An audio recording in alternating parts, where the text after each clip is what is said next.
ரொம்பவே சீக்கிரமா, சிம்பிளா வீட்ல இருக்கிற பொருள வச்சே இன்ஸ்டன்ட் அதிரசம் நம்ம செய்யலாங்க. இது செய்யறதுக்கு ரொம்ப டைம் எல்லாம் ஆகாது. ஜஸ்ட் 1/2 அன் ஹவர்ல நம்ம செஞ்சிரலாம். டேஸ்ட்டும் ரொம்பவே சூப்பரா இருக்கும். Hi friends, welcome to cook with Raji. இன்றைக்கி வீடியோவில் நம்ம பார்க்க போகிறது ஒரு ஸ்வீட் ரெசிபிங்க. இந்த ஸ்வீட்டை நம்ம வீட்டில் இருக்கிற பொருளை வச்சே ரொம்ப சிம்பிளாக ரொம்ப சீக்கிரமாகவே செஞ்சிடலாங்க. சாப்பிட்றதுக்கும் ரொம்பவே நல்லாயிருக்கும்.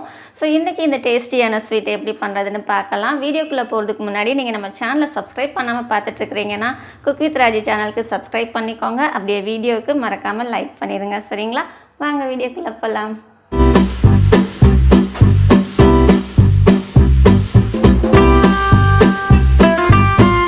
இந்த இன்ஸ்டன்ட் ஸ்வீட் செய்கிறதுக்கு நான் எடுத்துக்க போகிறது ஒரு பவுலில் 1 கப் அளவுக்கு கோதுமை மாவு எடுத்துருக்குறேங்க.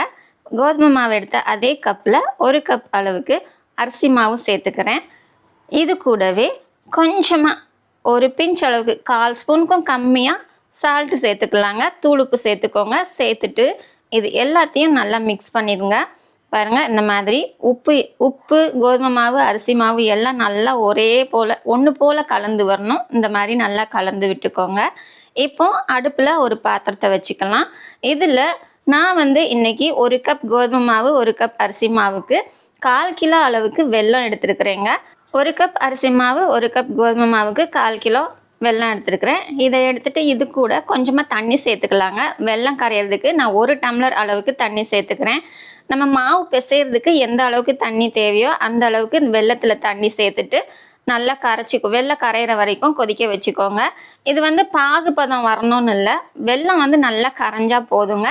1 டம்ளர் அளவு தண்ணி சேர்த்தா போதுங்க. ஏன்னா நம்ம எடுத்துருக்கிற மாவு கம்மி தான். இதுக்கேற்ற அளவுக்கு தண்ணி சேர்த்துட்டு நம்ம நல்லா கொதிக்க வச்சுக்கலாம். வெல்லம் ஃபுல்லாக கரைஞ்சிடணும். வெல்லம் கரைஞ்சதுக்கப்புறமா நம்ம ஸ்டவ்வை சிம்மில் வச்சுட்டு ஒரு 2 நிமிஷம் மட்டும் இது போல் நீங்கள் கலந்து விடுங்க. அந்த லைட்டாக இளம் சூடு இருக்கும்ல, அந்த டைம் நம்ம இதை வடிகட்டிக்கலாம். ஏற்கனவே அரிசி மாவு கோதுமை மாவு உப்பெல்லாம் போட்டு கலந்து வச்சுருக்கோம்ல, இந்த மாவில் நம்ம இந்த தண்ணியை வடிகட்டிக்கலாங்க. அது வெள்ளைப்பாக வடிகட்டிக்கலாம். இது உங்களுக்கு நீங்கள் கொஞ்சம் கொஞ்சமாக கலந்து போட்டாலும் ஊற்றினாலும் சரி, இல்லை உங்களுக்கு தண்ணி எந்த அளவுக்கு நீங்கள் எடுத்துருக்கீங்களோ கொஞ்சமாக எடுத்துருந்தீங்கன்னா மொத்தமாக என்னை மாதிரி ஊற்றிக்கோங்க. நான் மொத்தமாக ஊற்றிருக்கேன். இப்போ இது கூடவே 1/4 ஸ்பூன் அளவுக்கு ஏலக்காய் தூள் சேர்த்துருக்குறேங்க. ஏலக்காய் தூள் சேர்க்கும் போது நல்லா மணமாக இருக்கும், கமகமன்னு நல்லா சூப்பராக இருக்கும். ஏலக்காய் இந்த மேலே உள்ள தோலெல்லாம் எடுத்துகிட்டு உள்ளே உள்ள விதை இருக்கும்ல, அது மட்டும் போட்டு நான் கலந்துருக்கேன். இப்போ இது எல்லாத்தையுமே நல்லா கலந்து விட்டுக்கலாங்க.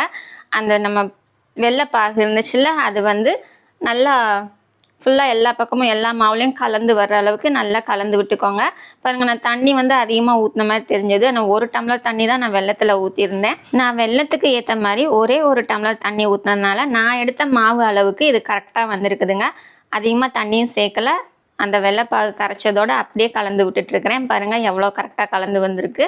இது நல்லா கலந்து விட்டதுக்கப்புறமா நம்ம இது ஒரு 10 நிமிஷம் மூடி வச்சு அப்படியே அந்த சூட்லேயே ஒரு 10 நிமிஷம் தம் வைக்க விட்டுருவோம். அப்படி வைக்கும்போது மாவு இன்னும் நல்லா சாஃப்டாக வரும்.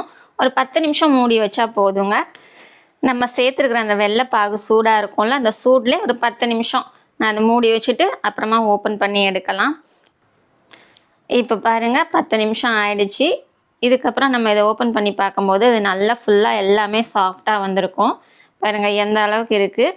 நம்ம தொட்டு பார்க்கும்போது அந்த கரெக்டாக நல்லா அந்த மாவு பக்குவமாக இருக்கும். பிணையும் போது எவ்வளோ தண்ணியாக அந்த மாதிரி இருந்தது. இப்போ அந்த 10 நிமிஷம் ஊறவுமே நல்லா பதமாக கரெக்டாக வந்துருச்சுங்க. இப்போ இது கூட 1 கப் அளவுக்கு தேங்காய் துருவல் சேர்த்துக்கலாம். இந்த மாவில் தேங்காய் துருவல் சேர்க்கும்போது ரொம்பவே டேஸ்ட்டாக இருக்கும். இந்த டேஸ்ட்டை இன்னும் அதிகப்படுத்துறதுக்கு நான் 2 ஸ்பூன் அளவுக்கு எள்ளு சேர்த்துக்கிறேங்க. நான் வெள்ளை எள்ளு தான் எடுத்துருக்கிறேன். நீங்கள் வெள்ளை எள்ளுனாலும் எடுக்கலாம், இல்லை கருப்பு எள்ளு கூட எடுத்துக்கலாம். 2ல் எதனா அன்றைக்கி வெள்ளை எள்ளு தான் எடுத்துருக்கிறேன். 2மே நல்லா டேஸ்ட்டாக இருக்கும். இப்போ இது எல்லாத்தையும் சேர்த்து நல்லா தண்ணி ஊற்றாமல் எல்லாமே நல்லா சப்பாத்தி மாவு மாதிரி பிசைஞ்சிக்கலாங்க. பிசையும் போது ரொம்ப தண்ணி சேர்த்துறாதீங்க. ரொம்ப கட்டியாகவும் இருக்கக்கூடாது. ஒருவேளை நீங்கள் வெல்லம் கொதிக்க வைக்கும் போது தண்ணி கம்மியாக ஊற்றிருந்தீங்க, ரொம்ப கட்டியாக இருக்குன்னா லைட்டாக தண்ணி தெளித்து பிணைஞ்சிக்கோங்க. நான் எடுத்ததுக்கு கரெக்டாக இருக்குது. பாருங்கள், தேங்காய் சேர்க்கவுமே கொஞ்சம் அந்த மாவெல்லாம் கொஞ்சம் இலகி வருது. இந்த மாவு ரொம்ப சப்பாத்தி மாவு மாதிரி கட்டியாகவும் இருக்கக்கூடாது, ரொம்ப தண்ணியாகவும் இருக்கக்கூடாது. அதிரசம் மாவு பிணைஞ்சோன்னா எந்த அளவுக்கு இருக்கும் அந்த மாதிரி இது இருக்கணும். அந்த திக்னஸில் தான் இருக்கணும். பாருங்கள், எவ்வளோ இது திக்னஸில் இருக்குது. ரொம்ப கட்டியாகவும் இல்லாமல் ரொம்ப தண்ணியாகவும் இல்லாமல் ஒரு மீடியமாக இருக்குது. ஸோ தொடும்போது இந்த மாதிரி லைட்டாக கையில் ஒட்டுற மாதிரி தான் இருக்கும். இந்த அளவில் இருக்கணும். ரொம்ப கட்டியாக பிணைஞ்சிட்டிங்கன்னா அப்புறம் நம்ம எண்ணெயில் போட்டு எடுக்கும்போது ரொம்ப இறுகிரும், சாஃப்டாக இருக்காது, நல்லா இருக்காது. இந்த மாவு நல்லா இலகலாக இருந்தால் தான் அதிரசம் மாதிரி நல்லா சாஃப்டாக வரும். தொட்டோன்னா லைட்டாக கையில் ஒட்டுற மாதிரி தான் இருக்கணும்.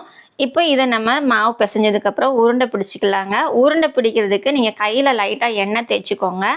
எண்ணெய் தடவிட்டு நீங்கள் இந்த மாதிரி உருண்டை பிடிச்சிங்கன்னா உங்களுக்கு கையில் ஒட்டாது.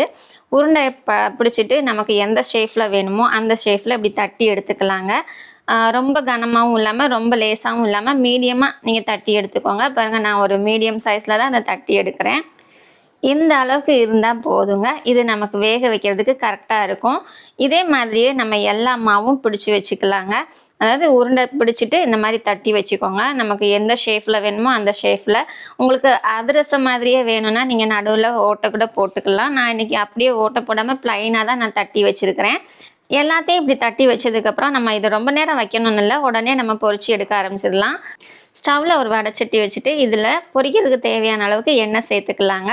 எண்ணெய் வந்து நல்லா சூடாயிட்டதுக்கப்புறமா நீங்கள் ஸ்டவ்வை மீடியம் ஃப்ளேமில் வச்சுக்கோங்க, இல்லைனா லோ ஃப்ளேமில் கூட வச்சுக்கோங்க. லோ ஃப்ளேமில் வச்சா கொஞ்சம் டைம் ஆகும், ஆனால் மீடியம் ஃப்ளேமில் வச்சா வேகிறதுக்கு கரெக்டாக இருக்கும். நான் எண்ணெய் நல்லா சூடானதுக்கப்புறமா மீடியம் ஃப்ளேமில் வச்சுட்டு நான் அந்த ஃபஸ்ட்டு ஒரு அதிரசம், இன்ஸ்டன்ட் அதிரசம் இதை எடுத்து போட்டுறேங்க. பாருங்கள், இப்போ நல்லா வெந்துட்டுருக்குது. இது ஓரளவுக்கு வெந்ததுக்கப்புறமா நம்ம இதை திருப்பி போட்டுக்கலாம். நம்ம இந்த மாவு போட்டதுக்கப்புறமா ஒரு நிமிஷம் அப்படியே விட்டுட்டு அதுக்கப்புறமா திருப்பும் போது ரொம்ப நல்லா ஈஸியாக திருப்ப வந்துடும். பாருங்கள், திருப்பி போட்டுட்டு அது ஒரு 2 நிமிஷம் வேக வச்சுக்கலாங்க. இப்படி ஒரு 2 தடவை திருப்பி விட்டு வேக வச்சிங்கன்னா நல்லாவே வெந்து வந்துடும். ஏன்னா நம்ம கொஞ்சம் கனமாக போட்டிருக்கோம் இல்லையா, நீங்கள் இன்னும் மெல்லிசாக போடணுன்னாலும் போட்டுக்கலாம், அது இன்னும் சீக்கிரமாக வெந்து வரும். நான் கொஞ்சம் கனமாக போட்டிருக்கிறேன். பாருங்கள், அவ்வளோதாங்க, நல்லா சூப்பராக வெந்து வந்துருச்சு. இந்த அளவுக்கு வெந்தால் போதும். இது அழகாக 2 நிமிஷத்தில் நல்லா வெந்து வந்துடுங்க.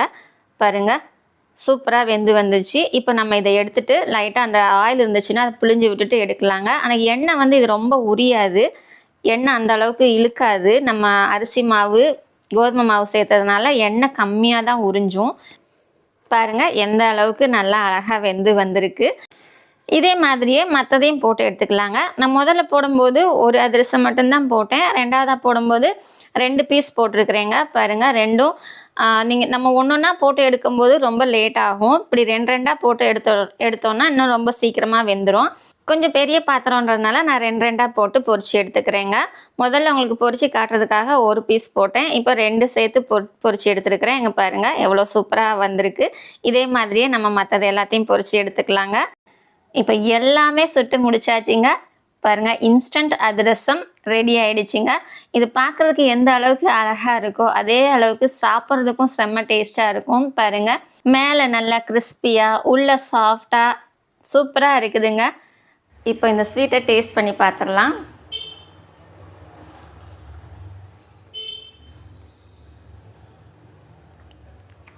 மேலே நல்லா மொறுமொறுன்னு இருக்குங்க, உள்ளே சாஃப்டாக இருக்குது. நம்ம அதிரசம் சாப்பிட்டா எந்த அளவுக்கு டேஸ்ட் இருக்குமோ அந்த டேஸ்ட்டு இந்த ஸ்வீட்டில் இருக்குங்க. கட்டாயம் நீங்கள் இந்த ரெசிபியை செஞ்சு பாருங்கள். தேங்காய் எள்ளு எல்லாம் போட்டது அந்த ஸ்வீட் வந்து ரொம்பவே சூப்பராக இருக்குங்க.